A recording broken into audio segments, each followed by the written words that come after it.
Assalamualaikum warahmatullahi wabarakatuh. Waalaikumsalam warahmatullahi wabarakatuh. Bismillahirrahmanirrahim. Alhamdulillahi rabbil alamin. Wassalatu wassalamu ala ashrafil mursalin, imamil muttaqin, sayyidil ghurril muhajjalin, wa ala alihi wa ashabihil mujahidin at-tahirin, amma ba'du. Saudara-saudara kaum muslimin rahimakumullah.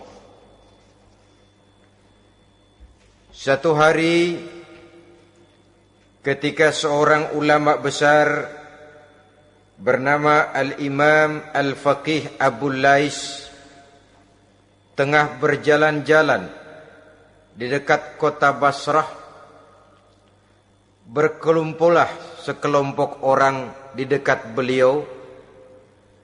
Mereka datang mengajukan satu pertanyaan. Imam, kami ingin bertanya. Di dalam Al-Quran itu Allah Subhanahu wa ta'ala menjelaskan, Ud'uni astajib lakum. Berdoalah kepadaku, aku akan jawab doamu. Mintalah kepadaku, aku kabulkan permintaanmu. Itu dan begitu janji Allah di dalam Al-Quran. Kami, kata orang-orang tadi, sudah lama berdoa kepada Allah. Tapi kenapa sampai sekarang doa kami ini belum dikabulkan? Katanya, ud'uni astajib lakum. Kalau kamu berdoa, aku jawab, aku penuhi, aku kabulkan doamu. Itu janji Allah. Kami sudah lama berdoa pagi, sore, siang, malam. Nyatanya sampai sekarang doa kami belum dikabulkan. Ini bagaimana?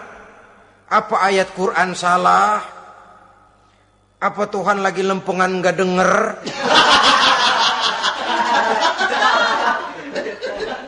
Apa doa kami yang terbalik?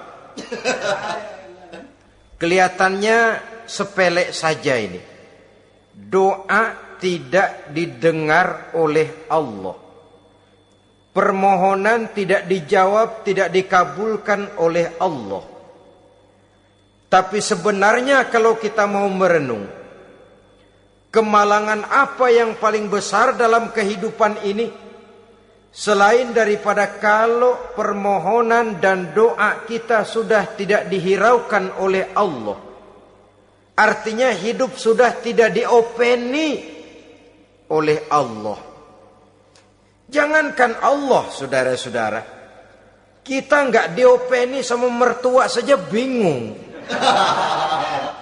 Ini mertua diem aja, kalau saya salah apa salahnya, kalau ada yang dikepengenin apa kepengenannya, boyak ngomong kenapa diem begitu. Ini tidak diopeni oleh Allah. Kemalangan apa yang lebih malang selain daripada kalau doa sudah tidak didengar oleh Allah. Itu sudah kemalangan yang paling malang, lebih malang dari kota Malang saya kira.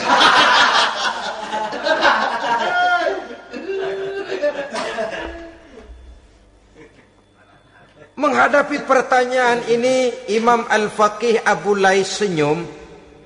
Lalu beliau berkata, tuan-tuan, tahu kenapa doa tuan-tuan tidak dijawab?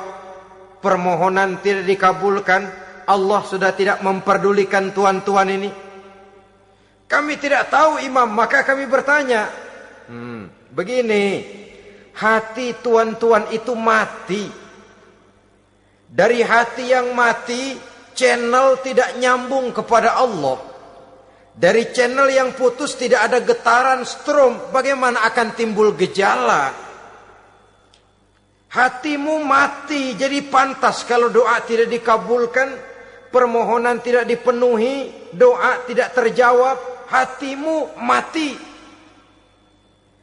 Saudara-saudara kaum muslimin, dari hati yang mati ini, getaran tidak akan sampai ke hadratullah azza wa jalla. Nah, ini juga satu penyakit yang kita sangat khawatirkan, yaitu apabila hati kita sudah mati selagi jasad masih hidup. Artinya, jadilah kita bangkai berjalan di hadapan Allah Subhanahu wa ta'ala.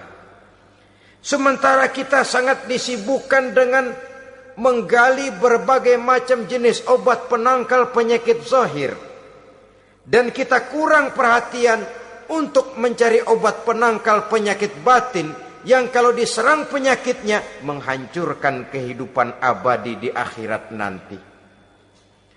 Perkembangan ilmu kedokteran nyata benar diikuti dengan perkembangan jenis-jenis penyakit. Makin maju ilmu kedokteran, makin modern penyakit. Ngerti juga rupanya itu penyakit.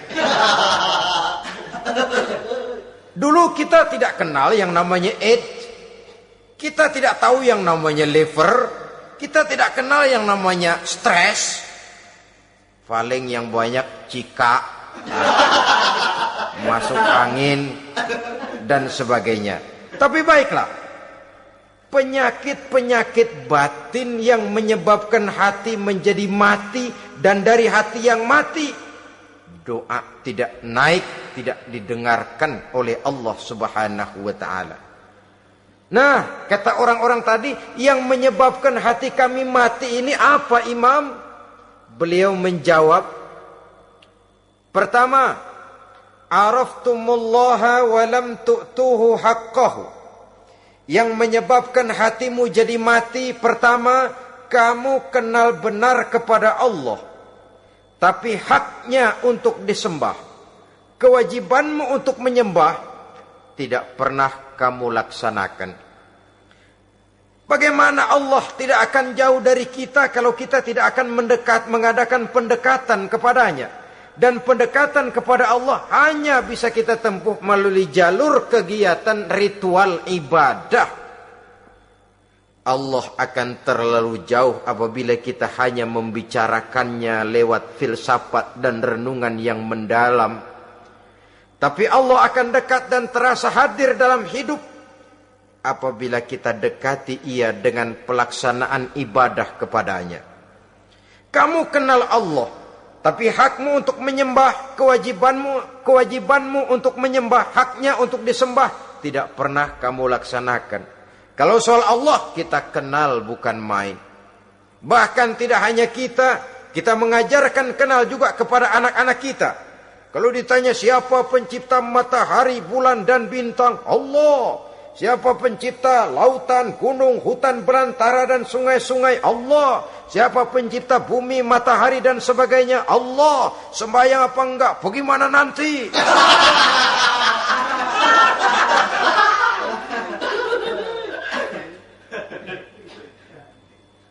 Tanpa pendekatan, Allah akan jauh. Apabila Allah jauh, maka doa tidak akan didengarkan olehnya. Oleh sebab itu, logika mengajarkan kepada kita, berpayahlah dulu, wa mal ladzatu illa ba'da ta'ab, inna ma'al usri yusra. Di balik kesulitan menunggu kemudahan. Nikmat baru akan terasa, kelezatan hidup baru akan terasa setelah kita jerih payah banting tulang peras keringat.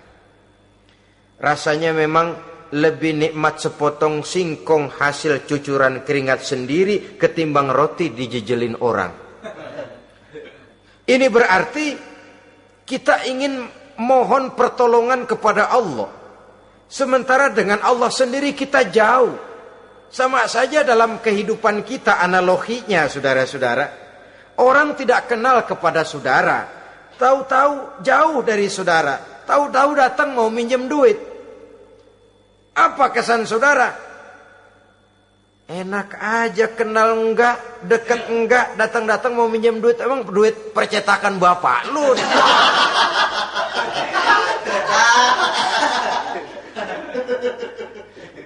Sedangkan yang kita kenal, sedangkan yang kita bertemu tiap hari, Sedangkan yang sering datang ke tempat kita, kalau satu saat dia pinjam duit, toh kita kadang-kadang masih mikir. Apalagi datang nggak pernah, berkunjung nggak pernah, ngobrol nggak pernah. Apalagi kenal juga nggak pernah, datang-datang mau minta. Macam apa? Datang nemuin Tuhan setahun 2 kali. Idul Fitri, doang sama Idul Adha. Doa cerewet banget. Apa aja diminta. Saudara hadirin, bagaimana doa akan kabul, permohonan akan dijawab? Jikalau kita jauh dari Allah, kita kenal Allah, haknya untuk disembah, kewajibannya untuk menyembah, tidak pernah kita laksanakan. Itu yang menyebabkan hati kita lalu menjadi mati. Padahal mengenal Allah, setelah mengenalnya, mengadakan pendekatan kepadanya melalui ritual ibadah yang dicontohkan oleh Rasulullah Sallallahu Alaihi Wasallam. Ini hal pertama yang menyebabkan hati jadi mati. Kamu terlalu kenal Allah tapi tidak pernah menyembah kepadanya. Sama aja orang kerja kagak, habis bulan mau minta gaji. Karena kita jitak palanya. Macam apa? Kerja enggak, tahu-tahu datang mau minta gaji. Kerja dulu yang baik, habis bulan baru. Enggak diminta pun memang sudah ada jatahnya. Ibadah dulu kita kepada Allah. Soal Allah memberikan karunia kepada kita, itu hak Allah. Apabila kita dekat dengannya, ibadah yang kita laksanakan benar, karunia itu akan datang kepada kita. Saudara-saudara, yang kedua yang menyebabkan hati jadi mati, qara'tumul Qur'an walam ta'malu bih. Kamu baca Al-Qur'an tapi ajarannya tidak pernah kamu amalkan. Kamu baca Quran tapi isinya kamu injak-injak. Sehingga ada peringatan dari Rasul Sallallahu Alaihi Wasallam. Beliau bersabda, "Iza azzamat ummatid dunya wa fi riwayatin dinaron wa dirhaman nuzi'at minha haibatul Islam. Wa iza turikatil amru bil ma'rufi wan nahyu 'anil munkari hurimat 'alaihim barakatul wahyi. Wa iza tasabat ummati saqatat min 'ainillah." 3 peringatan keras tapi yang merupakan gejala penyakit kita umat Islam diperingatkan oleh Nabi kita. Pertama, iza azzamat ummatid dunya. Apabila umatku telah terlalu mengagung-agungkan dunia, apabila umatku telah jatuh menjadi umat yang materialistis, segalanya diukur dari sudut keduniaan saja, nuzi'at minha haibatul Islam, maka akan dicabutlah dari mereka kehebatan agama Islam. Hilang kehebatan Islam apabila kita jatuh menjadi umat pengagung dunia, penyembah materi. Nilai kita, keberadaan kita tidak dihargai orang lain. Orang memandang kita remeh saja. Orang Islam gak ada apa-apanya, bayar aja. Bisa dibeli, bisa diatur, bisa dikerjain, garap saja. Nuzi'at minha haibatul Islam, hilang dari mereka kehebatan Islam ini. Kenapa? Mereka telah mengagungkan dunia dan menjadikannya sebagai tujuan. Padahal dunia cuma alat, materi cuma alat, harta cuma alat. Yang kedua, wa iza turikatil amru bil ma'rufi wan nahyu 'anil munkari hurimat 'alaihim barakatul wahyi. Apabila telah ditinggalkan amar ma'ruf dan nahi munkar, maka hilanglah keberkahan wahyu. Ini yang ada hubungannya dengan masalah kita. Kita baca Quran, kita tidak amalkan isinya. Bagaimana hati tidak jadi mati? Amar ma'ruf dan nahi munkar ditinggalkan orang, hilang keberkahan wahyu. Pada saat itu boleh jadi Quran ada, tapi cuma tinggal tulisan saja. Islam ada, cuma tinggal sekedar nama saja. Diseminarkan, disimposiumkan, dimuktamarkan, tapi tidak dijabarkan dalam kehidupan sehari-hari. Apabila amar ma'ruf dan nahi munkar telah ditinggalkan orang, hilang keberkahan Quran itu. Akibatnya apa? Apabila amar ma'ruf tidak lagi digalakkan orang, nahi munkar tidak dilaksanakan orang, lalu orang menilai sesuatu menurut seleranya sendiri. Mana yang ma'ruf, mana yang munkar, tidak ada lagi patokan utama. Kalau baik kata otaknya, dia kerjakan. Tidak baik menurut otaknya, dia tinggalkan. Agamanya adalah otak, berhalanya adalah akal. Akhirnya umat kehilangan pedoman. Tidak lagi jelas mana batas yang ma'ruf, mana batas yang munkar. Dalam kondisi sedemikian, akhirnya akan terjadi penjungkiran nilai. Paling celaka nantinya, yang ma'ruf malah dianggap munkar, yang munkar malah menjadi ma'ruf. Peringatan ketiga dari Nabi, wa iza tasabat ummati saqatat min ainillah.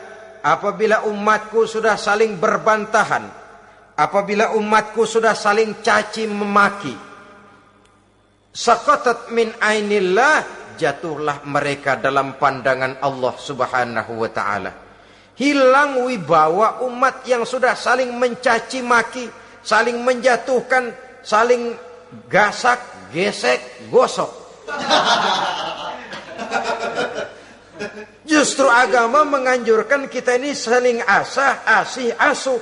Kadang yang kita praktekkan, kita ini saling gasak.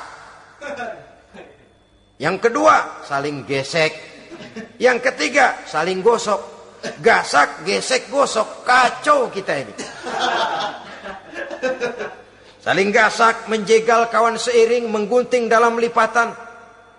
Saling gosok, fitnah sana, fitnah sini. Saling gesek, sikut kiri, sikut kanan. Tidak peduli orang lain luka dan sebagainya. Yang penting dia bisa nangkring. Jatuh kita dalam pandangan Allah apabila umat sudah saling mencaci maki. Maka kita kembali kepada persoalan. Hal kedua yang menyebabkan hati jadi mati, qara'tumul Qur'an walam ta'malu bih. Kita baca Al-Quran, tapi ajarannya nyaris tidak kita amalkan di dalam kehidupan kita. Akibatnya hati lalu jadi mati. Itu yang kedua. Yang ketiga, yang menyebabkan hati jadi mati dan doa tidak terjawab, idda'aitum annakum min ummati Muhammadin sallallahu alaihi wasallam walam ta'malu bisunnatihi. Kamu mengaku, kamu memproklamirkan diri sebagai umatnya Nabi Muhammad, tapi sunnahnya tidak pernah kamu amalkan. Malahan perkembangan paling akhir, bukan saja tidak mau mengamalkan sunnah, malah mengingkari sunnah. Inna lillahi wa inna ilaihi raji'un. Oh, Nabi Muhammad itu manusia biasa seperti kita. Sebagai manusia dia bisa salah. Dan ternyata hadis banyak yang palsu. Yang otentik cuma Quran. Selebihnya adalah sejarah. Tidak ada itu sunnah. Langsung saja kepada Quran. Oh, hadis itu bukan sumber hukum. Oh, tidak perlu mengamalkan sunnah. Saudara-saudara kaum muslimin, mengaku kita umat Nabi, tapi sunnahnya kita campakkan, tidak kita amalkan. Setelah tidak kita amalkan, kita campakkan. Setelah kita campakkan, kita ingkari pula. Inna lillahi wa inna ilaihi raji'un. Bagaimana hati tidak jadi mati? Kalau siang malam kita memproklamirkan diri sebagai umat Nabi Muhammad, sementara sunnahnya kita campakkan, kita abaikan, dan kita ingkari dia sunnah itu. Padahal jikalau sekarang kita mengenal Islam, jikalau kita sekarang ngerti halal haram, tahu hak batil, bisa memilah dan memilih antara yang ma'ruf dengan yang munkar, itu utamanya adalah karena jasa Nabi Muhammad SAW, yang dari generasi ke generasi dilanjutkan oleh para sahabat, oleh tabi'in, oleh tabi'in, terus oleh para ulama-ulama sampai kepada kita sekarang ini. Walaupun beliau hanya berfungsi sebagai penyampai, tapi kepribadiannya dijadikan model oleh Allah Subhanahu wa taala di dalam kita melaksanakan kehidupan beragama. Bahwa beliau manusia seperti kita, memang dalam arti unsur biologisnya ya manusia, punya darah, punya daging, punya hati, punya perasaan, bisa sedih, bisa gembira. Tetapi beliau itu termasuk basyarun la kal basyar, manusia yang tidak seperti manusia pada umumnya, punya spesifik. Dan itu wajar sebagai seorang Rasul pilihan Allah, apalagi merupakan Rasul pilihan dari sekian puluh pilihan. Bahwa jamrud itu batu memang, tapi nilainya kan berbeda dengan batu kolar. Satu truk batu kolar dengan barangkali segenggam batu jamrud, nilainya tentu jauh lebih mahal batu jamrud. Kalau soal batunya, sama batunya, tapi nilainya berbeda karena esensinya berbeda. Kita manusia, Nabi Muhammad juga manusia, sama manusianya memang, tapi kualitasnya, nilainya tentu jauh panggang daripada api. Itu sebabnya Allah menjadikan beliau sebagai model. Laqad kana lakum fi rasulillahi uswatun hasanah. Di dalam diri Rasul itu terdapat contoh teladan yang sangat baik bagi kita. Oleh karenanya, pada pertemuan kali ini, apabila kita konsekuen mengaku umat Nabi Muhammad, marilah konsekuen juga menegakkan sunnahnya. 3. Yang keempat, yang menyebabkan hati jadi mati dan doa tidak terjawab, akaltum ni'mata rabbikum walam tashkurulah. Tiap hari kamu makan nikmat Tuhanmu, tapi kamu tidak pernah mau bersyukur kepadanya, kepada Allah Subhanahu wa ta'ala. Nikmat Tuhan kita doyan banget, tidak pernah sehari dan sesaat pun terlepas diri dan hidup ini dari nikmat-nikmat yang diberikan Allah. Sejak kita bangun tidur sampai tidur kembali, bahkan tidur itu sendiri, di pasar, di sawah, di kantor, dimanapun kita berada, gak pernah nikmat Allah berhenti. Hidup kita dalam alam diberikan segala fasilitas untuk menunjang kehidupan. Gak pernah Allah pasang pajak matahari, gak pernah Allah pasang pajak gas udara. Nikmat-nikmat yang banyak itu tiap hari kita kecap, tiap hari kita nikmati. Tapi kita tidak pandai bersyukur. Padahal Allah memberikan peringatan keras dalam hadis qudsinya. Man lam yashkur ala na'mai walam yasbir ala balai falyakhruj min tahti samai wal yatlub rabban siwaya. Siapa yang tidak mau bersyukur terhadap nikmat yang aku berikan kepadanya dan tidak mau bersabar terhadap ujian yang aku berikan kepadanya, silahkan keluar saja dari kolong langit ini dan cari Tuhan selain aku. Diusir oleh Allah. Kalau orang tidak mau bersyukur terhadap nikmat yang aku berikan dan tidak mau bersabar terhadap ujian yang aku timpakan, keluar dari kolong langitku, keluar, cari Tuhan selain aku. Diusir. Lah yang ngusir Allah. Anak sekarang bilang mau ke Menong.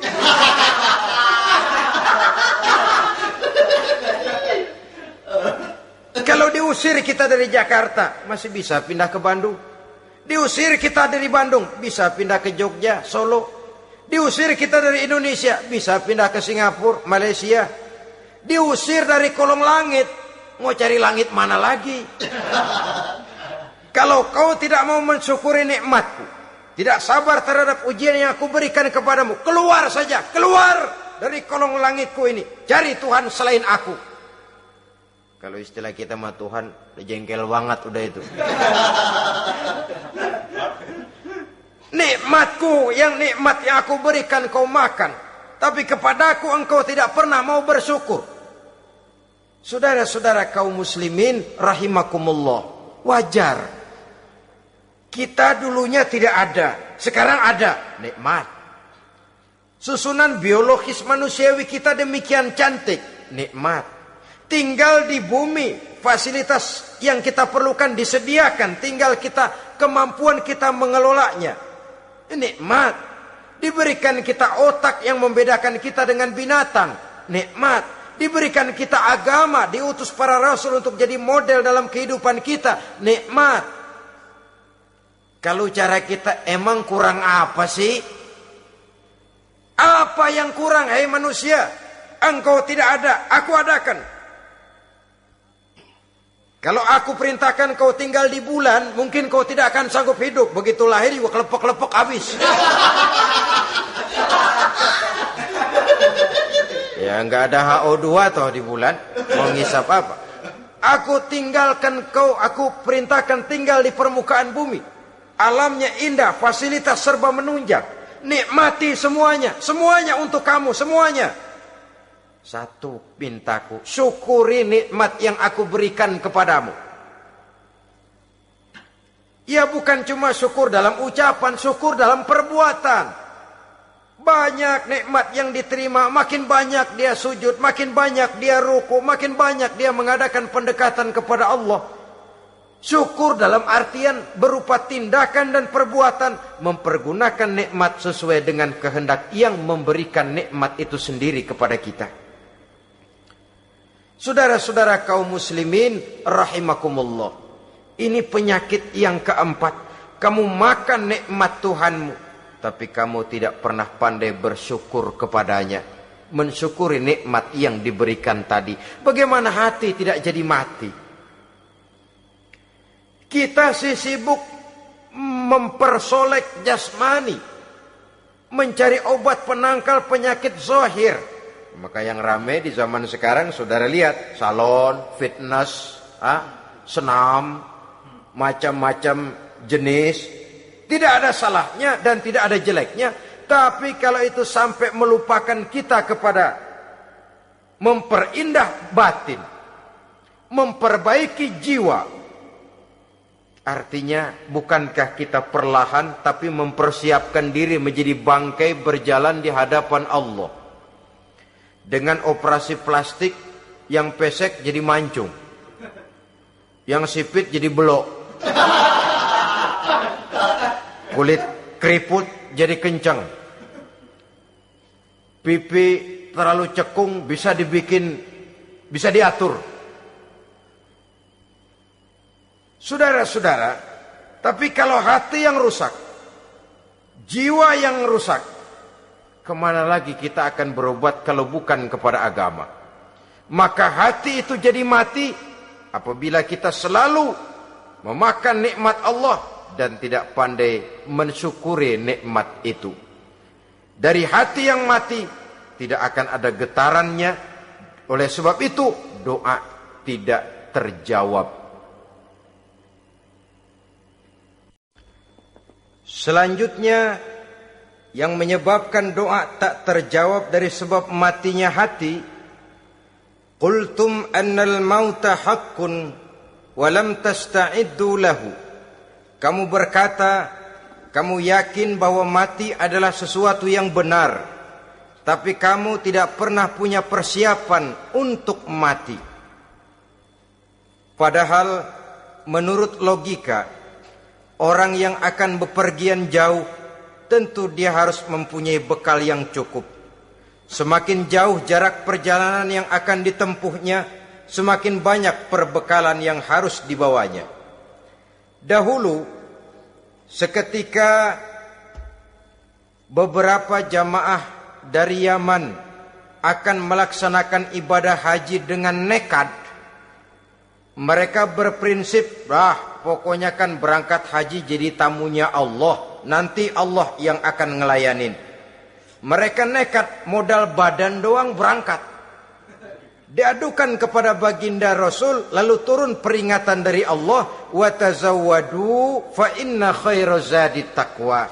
Jangan begitu, bawa bekal. Sesungguhnya bekal yang paling baik adalah takwa. Bahwa berangkat dengan bekal takwa itu bekal yang paling utama. Tapi bekal-bekal yang lain pun jangan diabaikan. Kalau kita akan berangkat untuk tujuan yang baik, bekal yang paling utama memang takwa. Tapi tidak berarti harus mengabaikan bekal-bekal yang lain. Begitulah, semakin jauh perjalanan yang akan kita tempuh, semakin banyak bekal yang harus kita hadapi. Kalau saudara mau pergi ke Surabaya, tidak membawa bekal kemudian berani berangkat, rasanya sih saya pikir itu bukan berani, nekat namanya. Sama saja orang belum pernah sembahyang, mati. Nekat tuh orang, berani amat. Belum berbuat kebaikan barang sedikit pun sudah mati, nekat namanya itu. Sama saja tadi, nggak bawa bekal apa-apa berangkat ke Surabaya. Sampai Surabaya belum tentu, sengsara udah jelas. Belum punya bekal yang baik sudah mati. Sampai ke surga belum tentu. Tapi kebelangsak dan sengsara, rasa-rasanya pasti itu. Oleh karena itu, kalau kita yakin mati sesuatu yang benar, sesuatu yang pasti datang menimpa, maka hendaklah kita mempersiapkan bekal. Kemudian, idda'aitumun najata minan nar wa ramaitum fiha anfusakum. Kamu memproklamirkan diri ingin selamat dari neraka, tapi kamu lemparkan dirimu ke dalam neraka.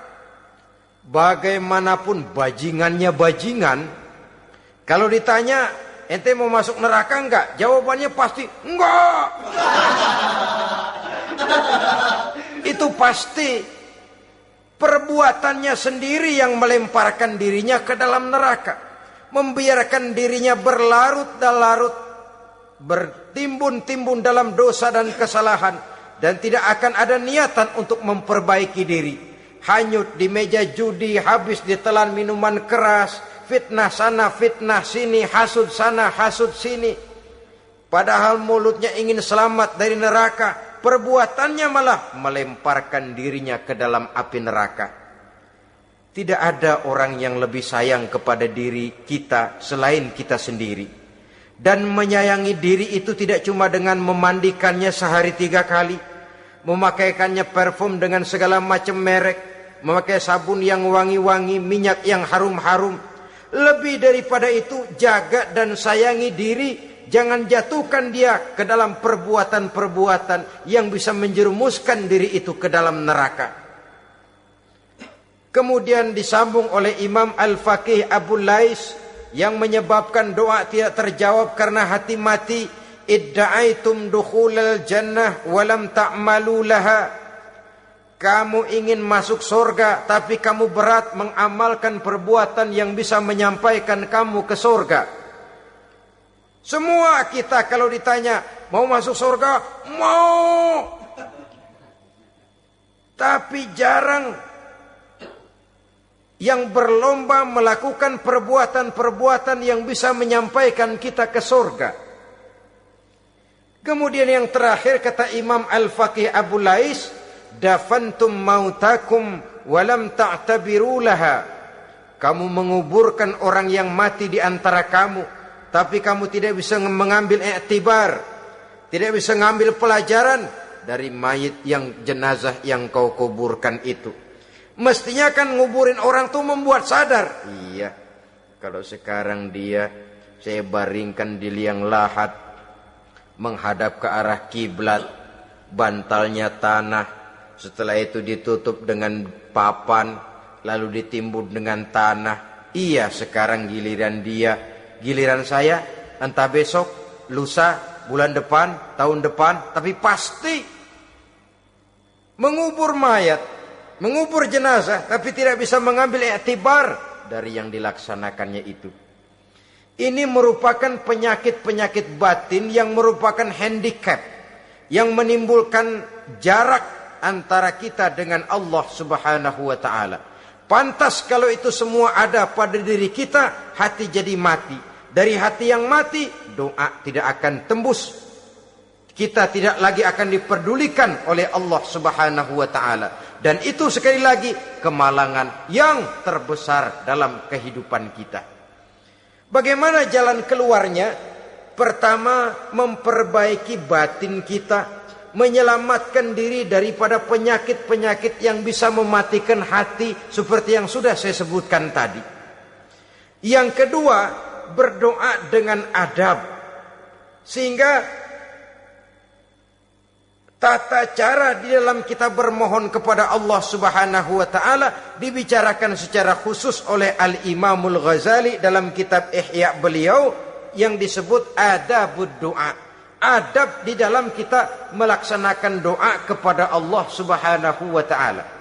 Setelah batin ini bersih dari penyakit-penyakit hati yang bisa menyebabkan hati jadi mati, berdoalah kita kepada Allah. Bagaimana adabnya? Kata Imamul Ghazali rahimahullah, yang pertama hendaklah ia di dalam berdoa itu memilih waktu yang mulia. Minal awqatis syarifah, kata beliau. Memilih waktu-waktu yang punya nilai mulia. Ramadan dalam 1 tahun, Jumat dalam tiap minggu, sepertiga malam yang akhir pada setiap hari. Waktu-waktu yang punya nilai mulia. Walaupun misalnya saudara berdoa pada hari Kamis, tidak ada halangannya Allah mau kabulkan. Ini tidak berarti bahwa kalau sudah berdoa hari Jumat lalu hari Kamis tidak mau berdoa, tidak. Lebih memilih mengintai waktu-waktu yang punya nilai mulia. Lailatul Qadar sekali dalam setahun. Waktu-waktu yang punya nilai mulia. Logikanya begini, saudara-saudara. Kalau kita datang ke rumah seseorang, tujuan utama kita minjem duit, yang paling pertama kita perhitungkan tanggal berapa nih? Kan itu toh, tanggal berapa? Kalau tanggal 20 atuh minjem duit, orang lagi ngap-ngapan, boro-boro dia bisa minjemin, dia sendiri mungkin lagi pusing. Kita lebih dulu kita amatin tanggal berapa nih? Yang enak sore apa siang? Jam 2. Jam 2 dia baru pulang dari kantor, tapi giliran tidur. Kalau dia tidur dibangunin, datang mau minjem duit, kagak dimaki-maki sudah kebagusan deh. Kan kita lihat waktunya, timingnya kata orang sekarang. Tanggal berapa, sore apa malam, apalagi gulem apa terang bulan. Itu semua sudah kita atur sedemikian rupa, memilih waktu.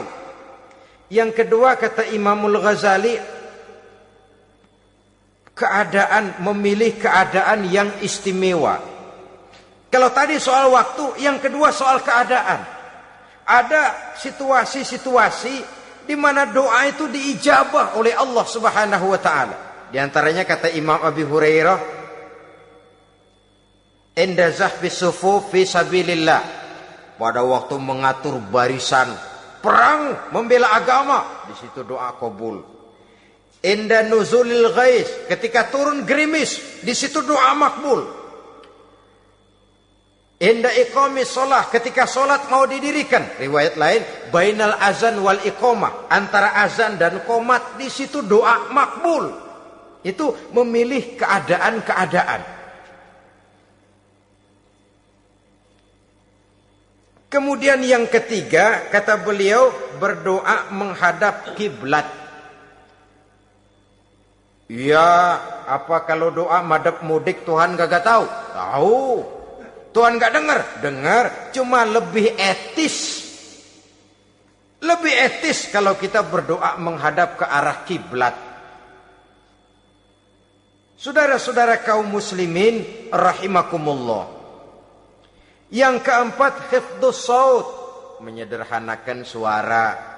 Tidak terlalu keras, juga tidak terdengar orang lain, apalagi kalau doa kita diaminkan oleh orang lain.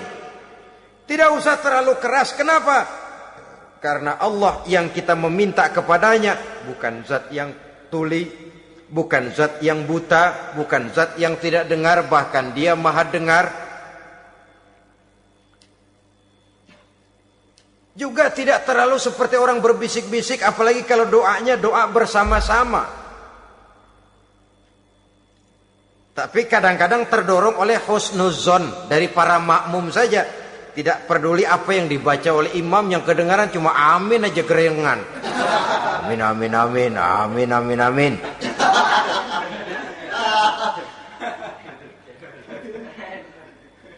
Juga tidak terlalu keras, seperti orang berdoa, seperti orang pidato. Saudara-saudara kaum muslimin rahimakumullah. Yang kelima, alla yatakallafa saja' fid du'a. Dalam berdoa, kalau istilah kita, jangan nyelongcong.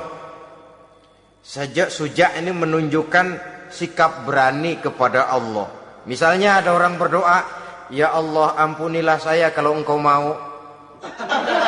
Kalau Allah mau. Kasihanilah saya ya Allah kalau engkau mau. Itu doa orang songong. Atau sama saja, ya Allah berilah saya rezeki dikit aja. Emang kenapa pakai begitu?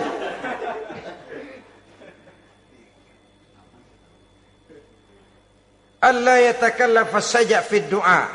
Yang keenam kata Imam Al-Ghazali, at-tadarru' wal khusyu'.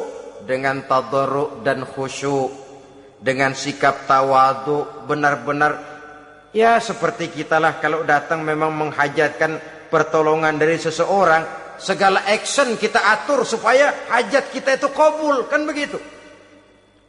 Kadang-kadang istilah orang kalau perlu ngesor mah ngesor dah, yang penting permintaan dikabulkan, gitu saja. Kita lihat sekarang ini, ramai orang bicara soal film-film Parno. Kelihatannya pendatang-pendatang baru, pokoknya asal bisa main dah, bugil ya bugil dah. Yang penting nyohor, bisa tampil. Walaupun dalihnya semua sama, mula-mula cuma iseng. Adegan panas bagaimana? Kalau tuntutan skenario apa boleh buat? Apa boleh buat? Emang nggak bisa milih. Setelah film beredar baru saya juga jijik ngeliat, lah tadi kemana waktu bikin? Udah jadi baru jijik, bikinnya merem memang itu.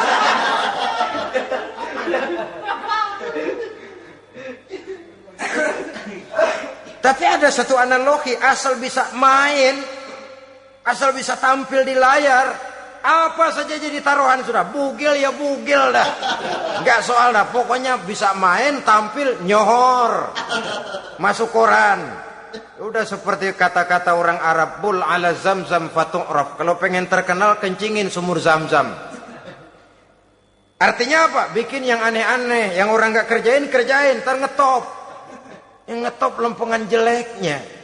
Sumur Zamzam dikencingin, kan nyohor itu. Sedunia orang kenal. Kenapa? Gila. Saudara-saudara kaum muslimin rahimakumullah, sangat kita sayangkan kalau lalu orang berlomba-lomba dengan cuma modal paha mulus, wajah cantik, dimauin apa saja mau, lalu bisa tampil. Akibatnya yang jadi korban adalah anak-anak kita. Disuguhi tontonan-tontonan yang meracuni jiwa mereka. Walaupun akibatnya barangkali ya lain, seperti band orkes dengan film memang akibatnya tidak langsung ya. Kalau band orkes akibatnya langsung, dia bisa berantem di tempat lokasi. Film orang nonton tahu dia di tempat itu, bukan di tempat itu dia praktek, pulang jadi pikiran dia. Tadi serem ya, ntar kalau udah kesempatan kita praktek. Ntar ngancemnya itu yang gak enak. Tapi yang saya analogkan dengan persoalan kita, tingkah pola artis apapun dilakukan asal bisa main. Nah itu tuh, asal dapat kesempatan acting. Dalihnya ya tuntutan skenario lah. iseng lah, macam-macam lah. Tapi yang jelas satu target, saya harus dapat kesempatan main. Untuk sampai ke situ, cara apa saja harus saya tempuh. Tidak peduli harus menginjak-injak norma dan budaya bangsa yang luhur. Tidak peduli harus bertentangan dengan kaidah agama. Tidak peduli hasilnya meracuni umat masyarakat, terutama generasi muda. Yang penting kan ngetop. Saudara-saudara, baiklah ya, itu soal lain. Tapi soal kita ialah at-tadarru wal khusyu. Bermohon kepada Allah dengan tadarru, khusyuk dan tawadhu. Seperti kalau kita mau bermohon kepada seseorang, kita malah merendahkan diri. Pak, saya memang orang gak mampu, Pak. Utang saya udah selebar kampung, Pak. Anak udah 16 seperempat. Apa saja kita meratap, menghibah, mengeluh, merintih. Ujungnya kan, yang penting gue minjem duit dapet dah. Gitu. Apa kayak diomongin, pokoknya pulang bawa duit. Itu saja. Itu strategi manusiawi. Kalau ini kita adakan konteks, oh iya, kepada Allah lebih lagi kita tadarru, khusyuk, tawadhu. Doa dengan tawadhu, sebab kita akan bermohon kepada yang serba maha. Menghadap ke arah kiblat, duduk bertafakur dengan khusyuk, tawadhu. Jangan doa sembari tolak pinggang.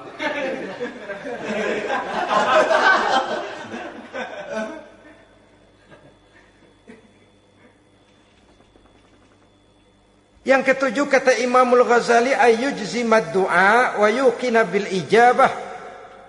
Hendaknya dia menjazamkan doanya itu.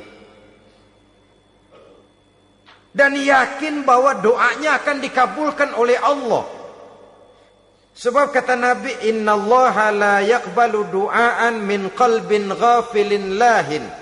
Allah subhanahu wa ta'ala tidak akan menerima doa dari hati yang lalai dan main-main. Doa ke orang ugah-ugahan.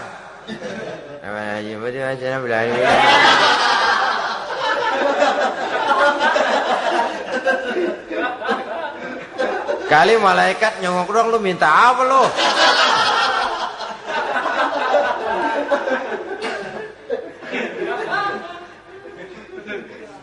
Seperti tadi itu, kita datang mau minjem duit sama orang, ngomongnya ogah-ogahan.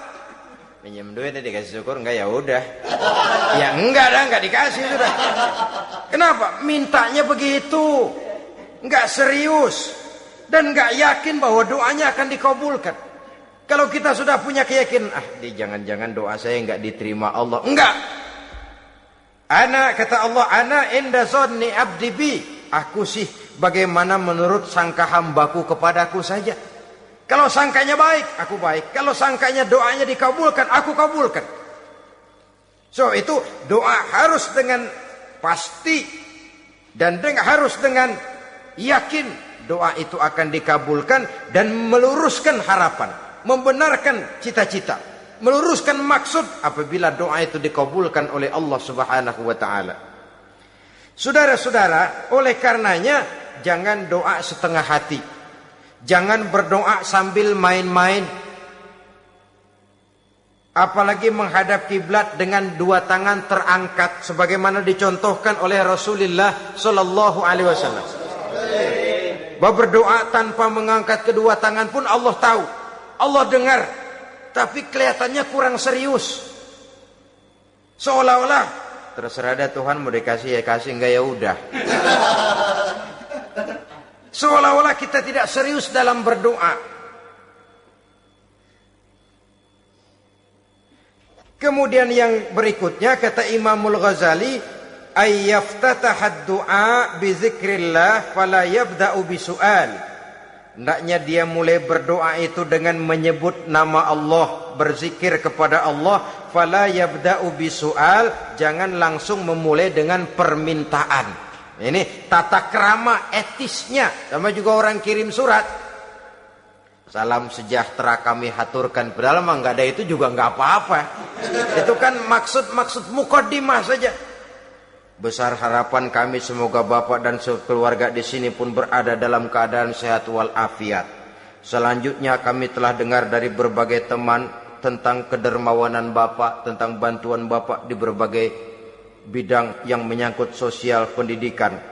Sehubungan dengan itu maka kami bermaksud mengajukan permohonan. Baru masuk itu mah 15 kalimat kesonoin, urusan lain. Intinya sehubungan dengan itu kami bermaksud memohon kepada Bapak.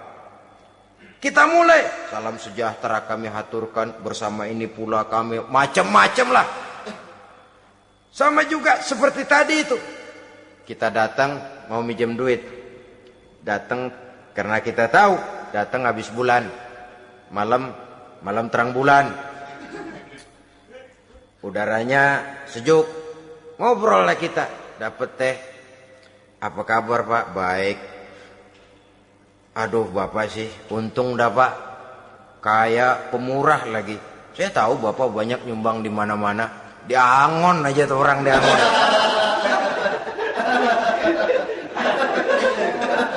Kira-kira udah mau telap aja baru dikedat. Ngomong-ngomong Pak. Nah, mulai nih kalau udah ngomong dah tuh mulain. Baru masuk. Jadi etisnya berdoa itu dimulai dengan zikrullah. Karena itu umumnya dimulai dengan alhamdulillahirabbil alamin. Kita puji dulu Allah. Alhamdulillahirabbil alamin hamdan yuwafi ni'amahu wa yukafi'u mazidah. Kita puji dulu Allah. Seperti orang tadi lah. Kita puji dulu kebaikannya. Walaupun pada akhirnya kita minjem duitnya. Ya, sebenarnya Allah nggak perlu dipuji toh. Dipuji atau tidak Allah tetap termulia. Ini etis manusia. Allah tidak berharap untuk dipuji oleh manusia. Allah tidak untung seluruh alam memujinya. Manusia mau memuji atau tidak itu urusan manusia sendiri. Allah tidak minta untuk dipuji. Allah juga tidak gila kepada pujian. Kalau kita memulai doa dengan pujian, etis kita kepada Allah Subhanahu wa taala di dalam kita bermohon kepadanya. Saudara-saudara kaum muslimin rahimakumullah. Kemudian menyesuaikan doa dengan kondisi. Ini termasuk syarat batin ya, taubat, waraddul mazalim kata Imam Ghazali, menolak segala macam kezoliman. Artinya kalau berdoa itu tahu diri. Kalau gaji kita sebulan 700 atau 800 900 ribu, berdoa minta rezeki 1 juta, itu tahu diri namanya. Kan cuman kurang 100 ribu. Ya, kalau kerja kagak minta gajian 1 juta. Pengen doa dikabulkan, rasanya secara etis nggak tahu diri orang berdoa seperti itu. Orang datang mau minta duit, mau pinjam duit kepada kita. Kan kita lihat.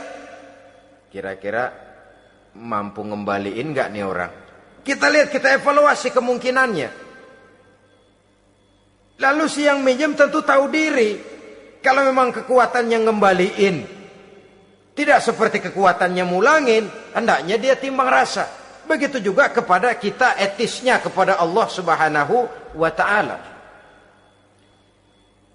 Tahu diri, menyesuaikan doa dengan keadaan. Kalau tidak ada gap terlalu jauh panggang daripada api, nanti nasibnya bagai si pungguk merindukan bulan.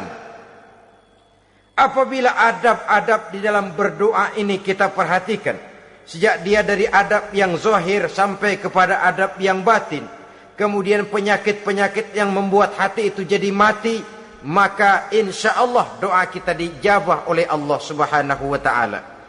Dalam Al-Baqarah ayat 186 Allah Subhanahu wa ta'ala menjelaskan, wa iza sa'alaka ibadi anni fa inni qarib ujibu da'watad da'i iza da'ani falyastajibu li wal yu'minu bi la'allahum yarshudun. Apabila hambaku bertanya kepadamu Muhammad tentang aku, kata Allah, fa inni qarib, katakan kepadanya, aku dekat sekali dengan mereka. Ujibu da'watad da'i iza da'ani, aku akan jawab aku kabulkan permohonan orang-orang yang berdoa kepadaku. Falyastajibuli wal yu'minu bi, maka hendaknya mereka juga menjawab panggilanku atas dasar iman kepadaku. La'allahum yarsyudun, semoga dengan ini mereka kelak mendapat petunjuk. Saudara-saudara, Al-Baqarah 186 ini dengan nyata menjelaskan kepada kita, Allah akan menjawab doa, mengabulkan permohonan apabila kita falyastajibuli wal yu'minu bi, juga menjawab panggilan Allah atas dasar beriman kepadanya. Logikanya tadi itu, araftumullaha wa lam tu'tuhu haqqahu.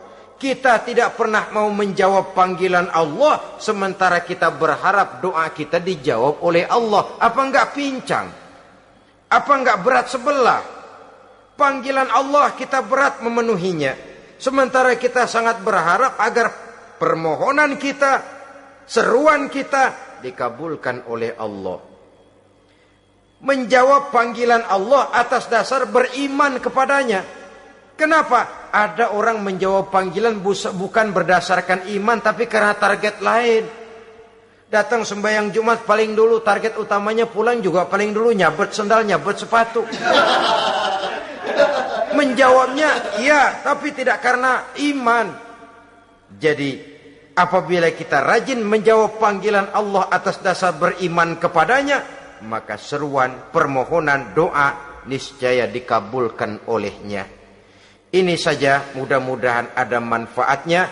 Terima kasih atas segala perhatian. Mohon maaf atas segala kekurangan.